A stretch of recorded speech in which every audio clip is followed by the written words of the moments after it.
இங்கே பலர் கேட்டீங்கள் என்னென்றால் எப்படியக்கா இந்த பயறு முளைக்க வைக்கிறதுண்டு. இந்த பயறு இருக்குதானே, இங்கே பாருங்க, பயறு தெரியும் தானே. இதை எடுத்து நீங்கள் இந்த இந்த இந்த இந்த ஒரு கிண்ணத்துலேயோ போட்டு ஒரு இரவு ஊற விடுங்க. ஊற விட்டுட்டு காலமே அந்த தண்ணியை எடுத்து நீங்கள் தண்ணியோடு சேர்த்து குடிக்கலாம், அல்லது என்ன கரைக்க விடலாம். ஏன்னா அது ஊறின தண்ணி தானே, இல்லை கழித்தானே வச்சுருப்பீங்க. அதோட வச்சுக்கிட்ட 2 நாளைக்கு, அதுவும் இந்த வெக்கைக்கு லண்டனில் 2 நாள் தான் இது. இஞ்சி பாருங்க, ஆனால் சுட்டியான சத்தம். நீங்கள் இந்த முளை, அதுக்கும் இந்த டயபெட்டிக் ஆக்களுக்கெல்லாம் சுட்டியான நெல். இஞ்சி பாருங்க, இந்த முளையை அப்படி எடுத்து நீங்கள் சலட்டோடு சாப்பிடலாம். ஒன்றும் செய்யாதீங்க, இதை போட்டு கறிக்கி வதட்டி விரட்டாதீங்க. இதை இப்படியே சலட்டுக்கு போட்டு சாப்பிடுவோம். கொஞ்சம் சலட் க்ரீம் நல்ல மிளகு போட்டு சாப்பிடுவோம்.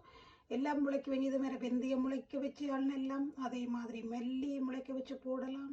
இப்படி எல்லாம் செய்யுங்க. இதை இப்போதைக்கு செய்யுங்க. நான் எல்லாம் 3 தரம் சமருக்கு போடலாம் லண்டனில். நீங்களும் செய்து பயனடையுங்க.